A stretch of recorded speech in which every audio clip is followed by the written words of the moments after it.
Hi everyone, you're listening to the Bridgeway podcast.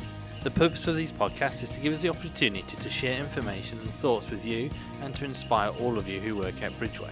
As ever, we'd love to hear from you, so if you've got any feedback, please get in touch. Hi everyone, welcome to the end of year Bridgeway podcast. I'm catching up with Pino today to talk about 2024 and also to look towards next year, which marks Bridgeway's 30-year anniversary. It's been another busy year, Pino. How are you? I'm fine. Yeah, I'm good. Good.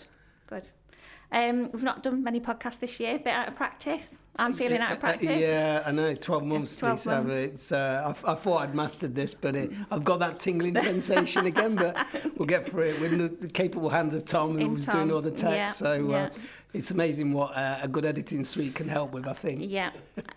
We did do the director's cut videos, though, this year, because we've not released many podcasts. How did you find those? Nerve-wracking initially, but what was nice was just meeting people, bumping into staff, and them just opening up about things that I'd said. And also getting the feedback and picking bits up about things that other members of the leadership team had said. So you didn't know. Things that I didn't know, and things that were clearly new to people within the business, to our staff. And I just think it seems good. It feels like it made us more accessible as individuals. We are the leadership team, but we are just human beings like everyone else, just trying to get through things. So it was an interesting experience. Definitely made you get out of your comfort zone, I think. Yeah, definitely. I think we're planning on doing the ADs next year, so we'll see how those go. Good, that's a bit of pressure off me then. And, move it on to them. Yeah. So before we get into the highlights of 2024 and some of our survey feedback, we need to talk about the new company vision. So we've now got the 3Es cubed, which is exceeding expectations everywhere, safely, socially and sustainably. So just tell me a little bit more about that and why we've decided to include socially. Yeah, I mean, we've always been supporters of charities. We've always looked at trying to help the local community and just being part of it. On a personal level, it's a passion for me to provide opportunities to people from disadvantaged backgrounds.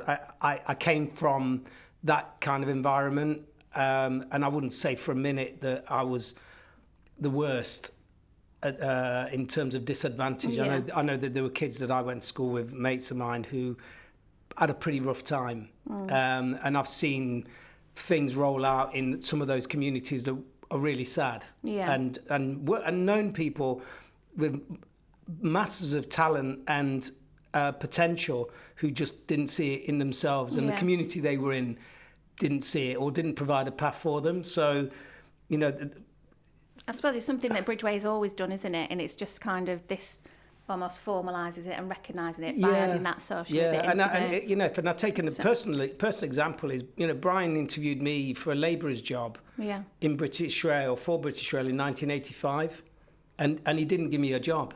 Yeah. Because at that time there was a block on recruitment. Right. So I had to go and sign on for a period of time. I had to fill in a UB40 and sign on the dole for a number of weeks. But eventually the offer did come when the opportunities got opened up.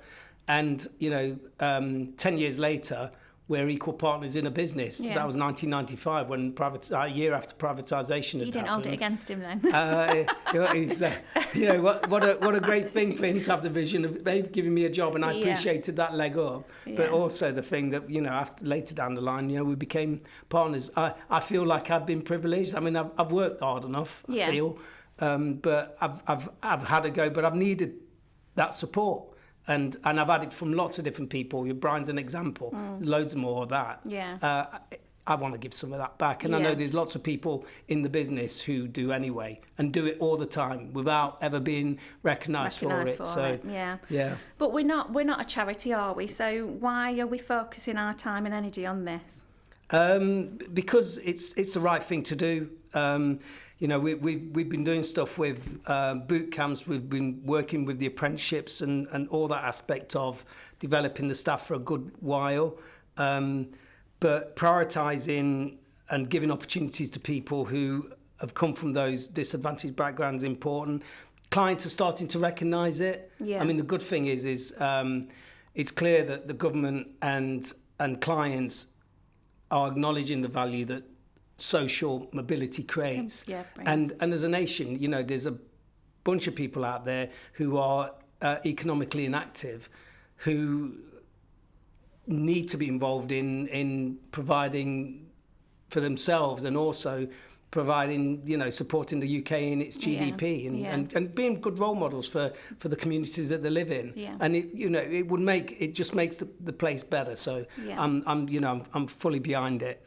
We've done stuff with prisons as well, as you know. We are. We're looking at sort of ex-offenders and trying to give people a second chance. A second chance, yeah. And I mean, there's lots of people who aren't offenders, but it's only because they didn't get caught.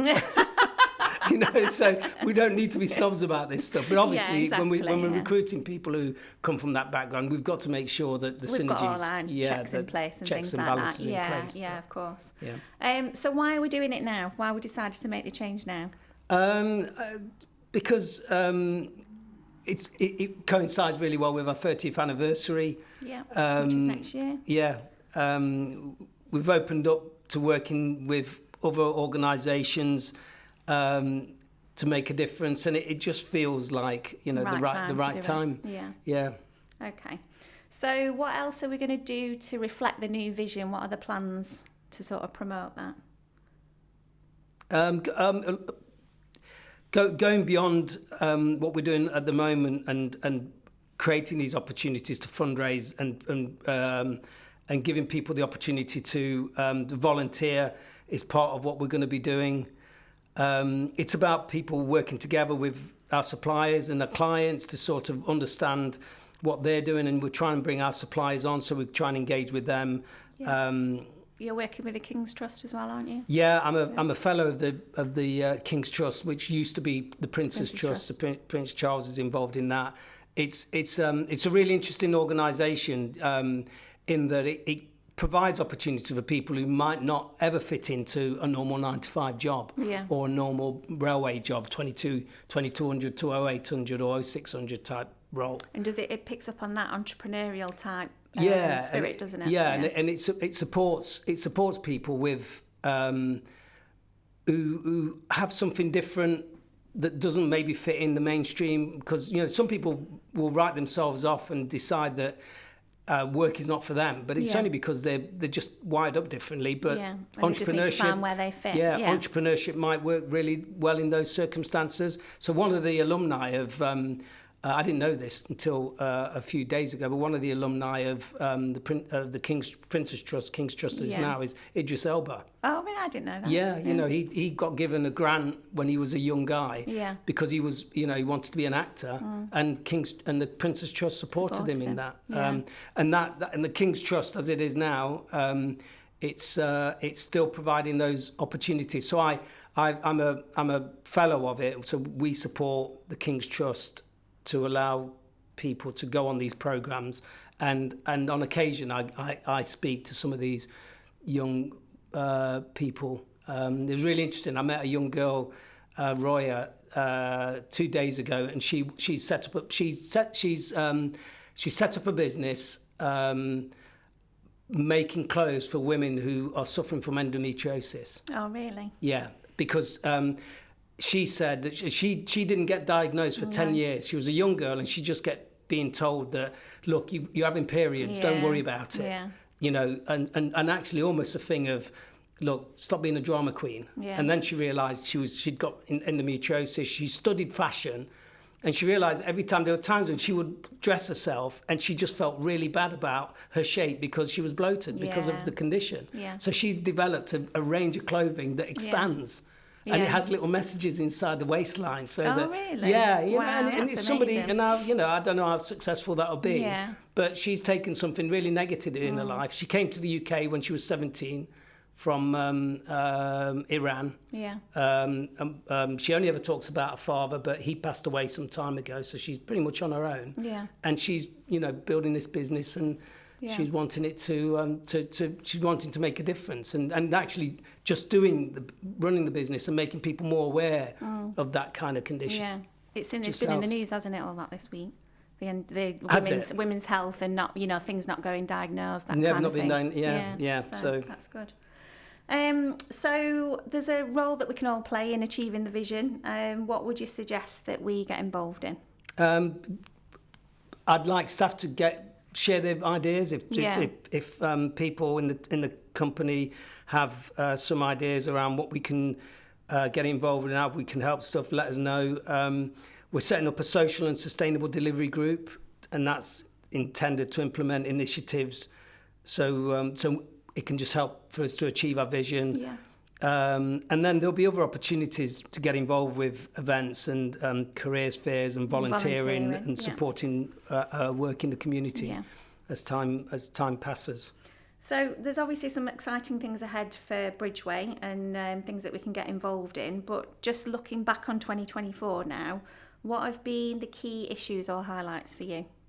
Oh, look, I mean, economically, it's just been one of those years. You've got a general election, a new government, new control period. CP6 ended in April, and CP7 started. It's like a perfect storm of impacts. And then behind the scenes, you've still got all that stuff going off in Ukraine, and energy inflation and energy prices are still an issue. And the government, one of the big things that the government have done, and it's not unusual for it to happen, is that they turn the tap off financially because they want to understand where they're at. So there's this big black hole in the economy, and they're trying to understand what they need to do to deal with that. And that's going to impact us, and we're starting to see that happening now, and different sectors are experiencing it more than others. I think at Bridgeway, we are robust in the way we run the business, and we try hard to make things as efficient as we can, and that helps. So kind of challenging times like these, I think it's probably a good thing that Bridgeway is such a diverse business. Oh, for sure. Yeah.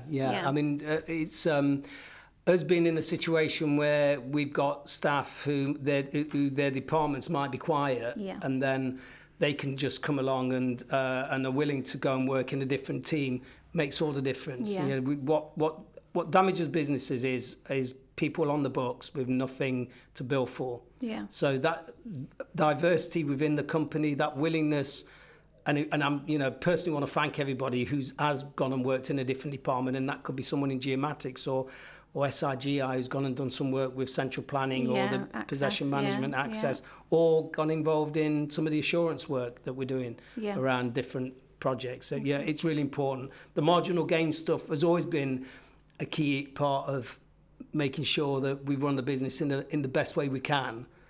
So we really need to keep up with that. And then the other thing that we always all need to be mindful of is that at some point technology is going to change how we all do stuff, and that will create some ripples, and it'll create problems and opportunities.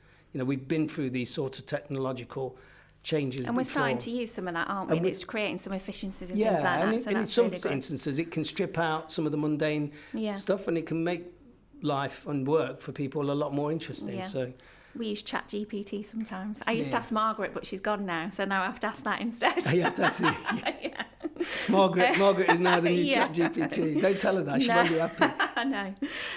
So safety's always been at the heart of what we do, but we have had a number of irregularities just recently, or over the past few months. Why do you think that is? I think that as a business we've had to bring in a lot of new staff. Yeah.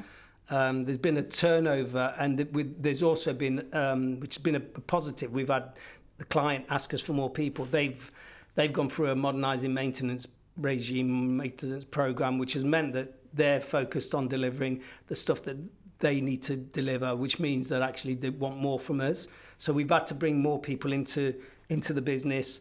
They've needed to be trained, and we do, as we've always said, and as is evident, and lots of people have vouched for it, that we take people off the street often, and we give people a second chance. It fits in with the social value stuff. But when we're doing that, we are bringing people in who do need that support. They need the training, peer support from people within the teams is really important.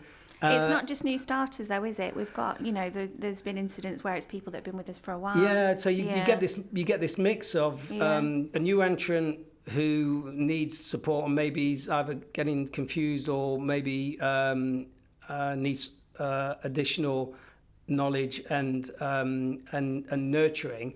And then on the flip side, you get people who think they know it that well that they switch off, it's a bit or just get complacent. And often the thing that goes wrong is people just not leaving themselves enough time being for prepared. stuff. Being prepared. I've said it lots of times. If you can't be on time, be early. Because being late for stuff creates stress. Yeah.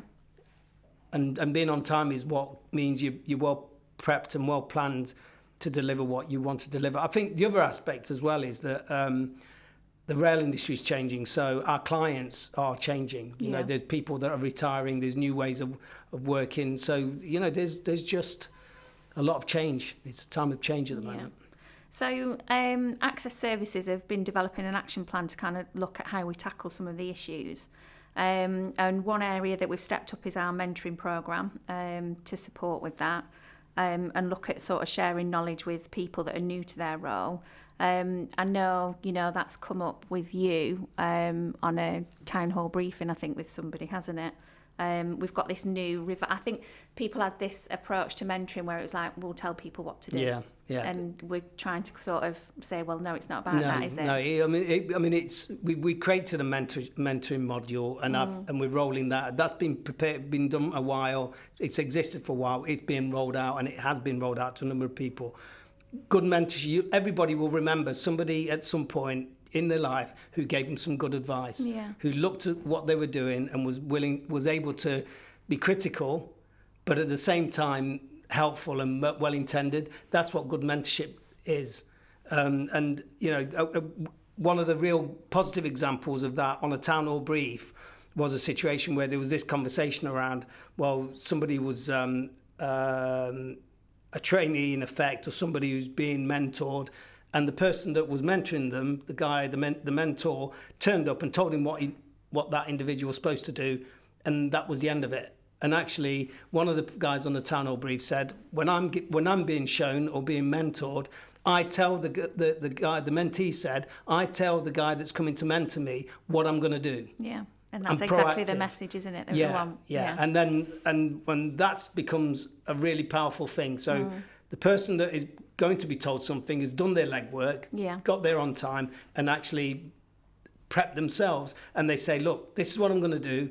And hopefully the other person says, well done, that's exactly what you want to do. It. Or, really good, but you also need to think about, this, that, and the other. Yeah. And that was positive. So, getting that message across to staff who are working shifts, who are scattered around the whole of the Midlands and the South, and a lot of the UK, is an important challenge. It was good to hear that obviously the message is getting out there. Yeah. So. And what's really good is that actually, the town hall briefs are great because it's not one-way traffic. No. And there are times when some of the staff that dial into the town hall brief chip in, and they will come out with comments or observations or statements that we say, that's great. We'll adopt that and we'll roll it across the business. I think they've really tried with the town halls this year to make them a bit more interactive, haven't they? Yeah, and the fact that you do sort of multi-choice questioning and stuff is good. Kelly's introduced that. She's done a good job with that. So just sort of thinking about communication, we obviously got a lot of feedback from our pulse survey, and the response this year was a lot higher than any of those on previous years.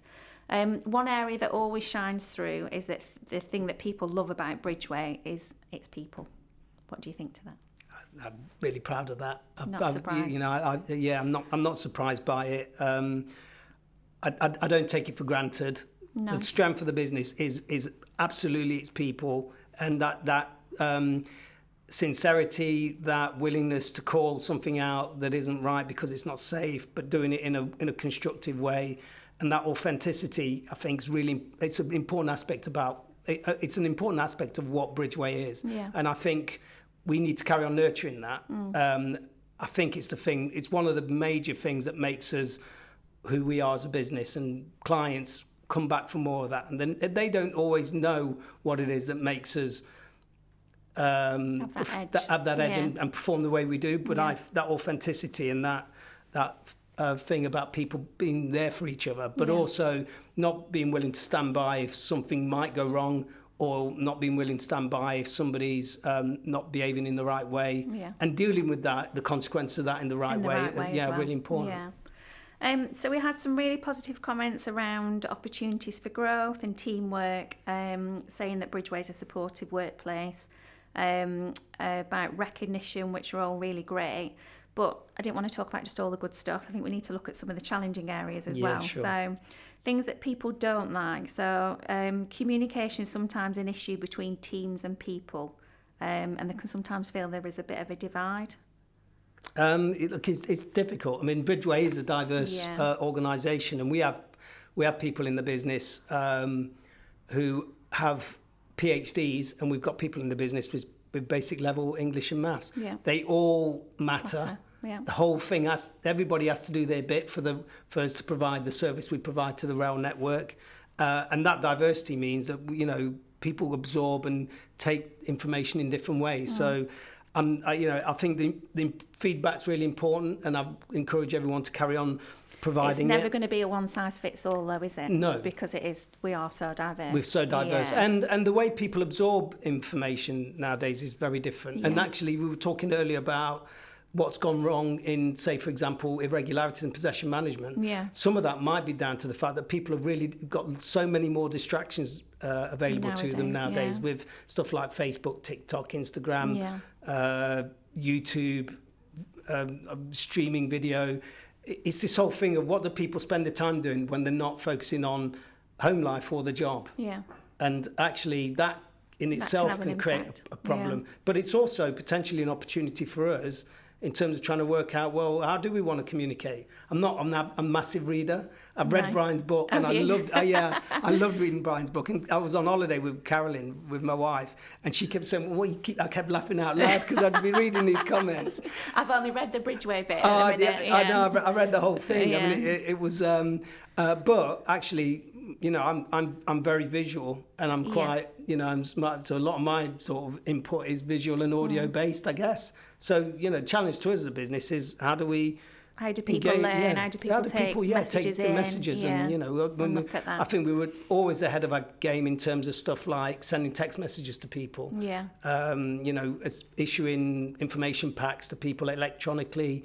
But now it's that thing of, podcasts, what we're doing now. Videos, video clips, and we do stuff for the stores. AD's done a great job of producing little video clips of how to put a trailer onto the back of a vehicle, or all this sort of learning stuff. We've got young people in the business to get old people like me to change their ways. I'm glad you said like me, not like me. us. Yeah, no, like me. So another sort of comment that we have is that people believe we're constantly cost cutting, and that comes across as a negative thing. What are your thoughts on that? We've got to always maintain that balance between the yin and yang. Commercial and assurance have to be balanced in the business, but that's taken into account the fact that there's constant pressure. And if you look at government at the moment, they're putting pressure on all the different departments within government to make savings. And we've got issues with energy prices, and we've had issues with inflation, lots of economical stuff. It's just something that a good business has to do. It has to constantly be looking at itself and working out whether we're working efficiently, whether we're making the right calls. In an ideal world, we'd have an abundance of money. And we would, there's loads of exciting things that we could do, but the reality is it's not sustainable. Yeah. So it's just a fact of life, unfortunately. But we won't compromise on safety, and that's important for people to bring that back. But there's pressures there, and we have to react to them. So picking up on the safety thing, we did have a comment that said safety is sometimes sacrificed for client relationships, and people don't feel comfortable raising a safety issue. Yeah, I get the client aspect of what that comment's getting at. I think some of our clients are more mature than others, and I think we have to manage how we communicate with our clients around some safety issues. But as far as raising safety concerns and us dealing with them internally as a business, people need to raise them, and we will always take safety concerns. Yeah, we'll always listen. Absolutely seriously. Yeah. Can I promise all of our staff that all my clients, all Bridgeway's clients, are as good as each other, and that they're all at the very top end? I can't do that. Yeah. But we'll work with them. And one of the, the whole issues of the 3Es cubed is about exceeding expectations everywhere, safely, socially, and sustainably. But there's always that underpinning thing is if we can't exceed those expectations, we've got to manage them. Yeah. And at times, and we've done it in the past, if we can't manage those expectations, and we as a business, as a leadership team, and our staff don't feel comfortable with a particular client, we might walk away. Yeah.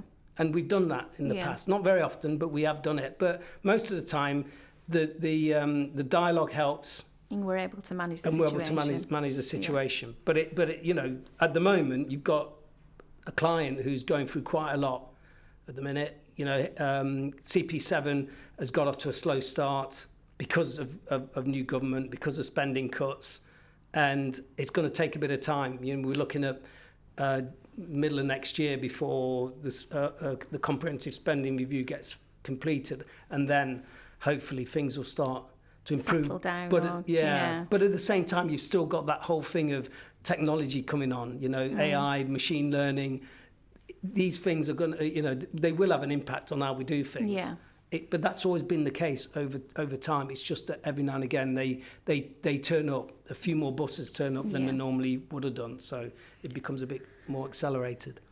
So after being at Bridgeway 23 years, I was quite disappointed to read this comment, but we did have a comment from someone relating to racism in an area of the business. It was just one comment.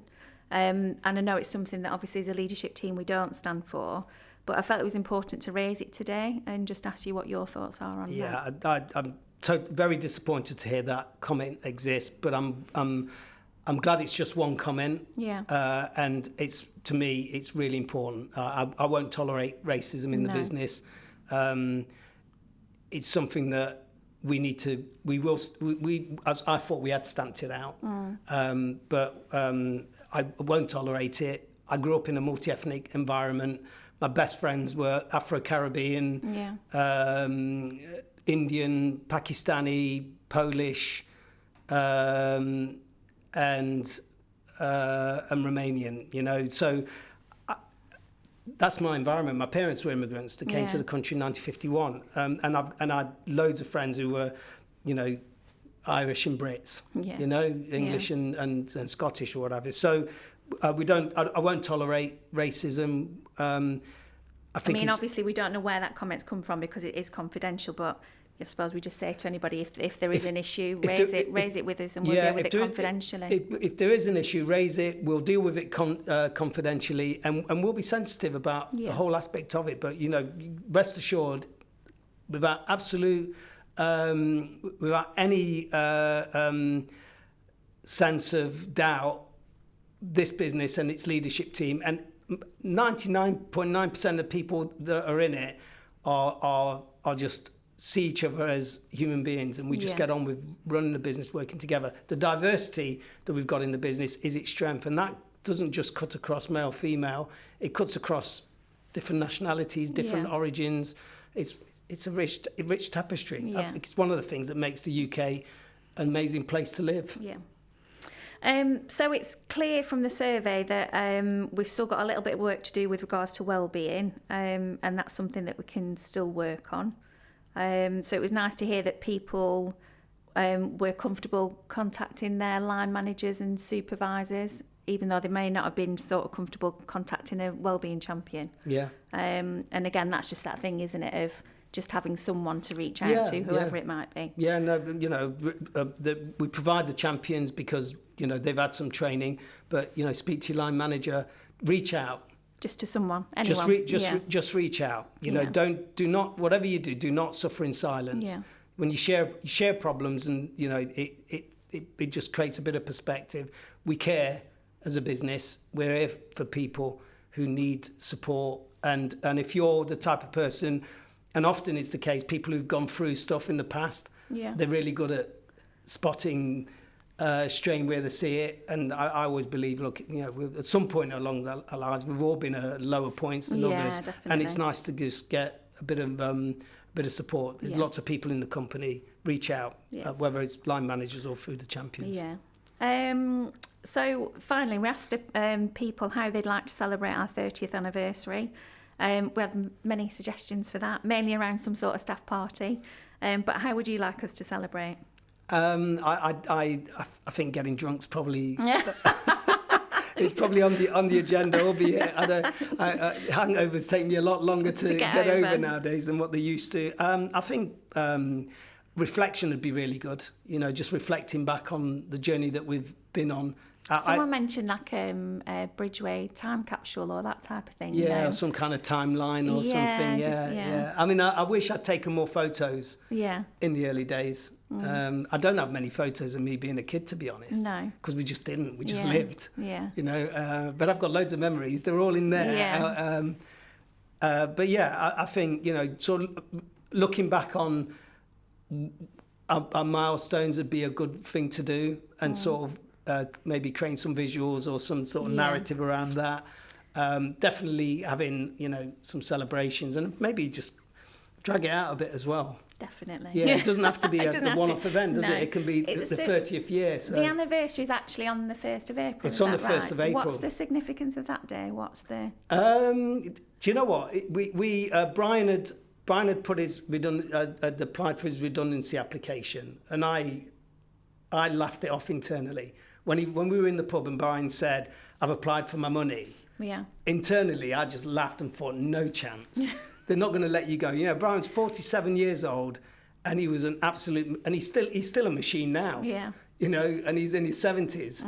Yeah, Brian was absolutely at the peak of his game, and the railways were going to make him redundant, or he applied for it, and I just thought, you've got no chance of getting that. And then the next month later, we're in the pub again, and he's been offered his money, and timing just fell that Brian would be leaving British Rail in the March because of 1995, and we said, let's start working in April. And we had this conversation about, when should we start then? 1st of April? And, we had this conversation like, well, we can't do that because people might think we're a joke. And we went, no, do you know what? We'll start 1st of April. Yeah. That's how confident we are about ourselves as individuals, me, Andy and Brian. We'll start on the 1st of April. Interestingly, British Rail was privatised on the 1st of April the year before. Oh, okay. So I was at a Rail Industry Association conference, and a guy called Chris Green, who was involved, he would have been Brian's ultimate boss back in British Rail days at the board level. He actually said that on the 1st of April 1994, British Rail became a private, was privatised. Yeah. And it was just interesting that a whole 12 months later, we said, and we had the confidence to go for April Fool's Day. Yeah. And there you go. Yeah. But it was one of those good omen in the end. Oh yeah, it worked out fine in the end. But so we normally talk about who we're going to bring in for the next podcast, but we're looking to bring Brian in next year, aren't we? If he agrees, hopefully he will. Yeah. So we can talk more about your 30 years with Brian. Which will be quite exciting. Definitely. And I've read Brian's book, and there's some really funny diving team stories and anecdotes in there. There's some, Brian has 3 chapters in there that are all about Bridgeway. Yeah. But when you read the book, it's Brian's story, and it starts with him being a young kid living in Fletton, surrounded by Italians working at London Brick Company in Peterborough. Yeah. But it also tells the story of what British Rail was like, and how little resource it had, and how industrious and how creative people needed to be. Brian's era in British Rail was starved of funding. Yeah. And yet they still ran a railway network. But people like Brian, the engineers like Brian, had to make some pretty, last-minute calls and organise and think out the box to make stuff happen. And I was quite refreshing reading it, because you think, well, that doesn't change. It's just a bit different. Yeah. So I'm quite excited about that. It'll be good to hear from Brian, won't it? Yeah. And he was on TV last night. He was on TV last night. Yeah, because there's a bridge Was They're it bu- not? They're building a new housing estate close to a bridge that's been bashed for Yeah. decades. And I wonder whether someone's read his book and picked up that Brian had rebuilt that bridge after a lorry carrying an excavator had smashed into it, which meant that the deck had to be removed. And Brian found a bridge deck in another part of British Rail and had it shipped in so they could open the line up to traffic. A single line, I believe it was, Yeah. while they then went off and built a new deck. And so he's doing media stuff now. So he's probably going to be better. No excuse then. He's going to be better. He's going to yeah. be better at this than I am. So Yeah. I'm looking forward to that. We could carry on for ages, Pino, and obviously there'll be a lot to talk about next year with the 30-year anniversary. So I think we'll probably leave it there. But do you have a final message for those that are listening? Thanks for all the effort over the last 12 months. From a safety perspective, we have had irregularities, and some of them have been too close for comfort. Yeah. But I want to just remind everybody that there's lots of people who are safe and have been safe every day for the last year because of the things they've done. Yeah. And we'll never know how many people we saved from injury or incident.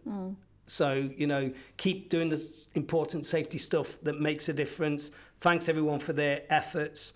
It's really appreciated. I want you to thank your families for letting you Support give in the up background. your time. The railways are weekend orientated. It's night shift working. It's because Bridgeway contributes to the UK rail network so that it can keep passengers moving. It can keep the economy rolling.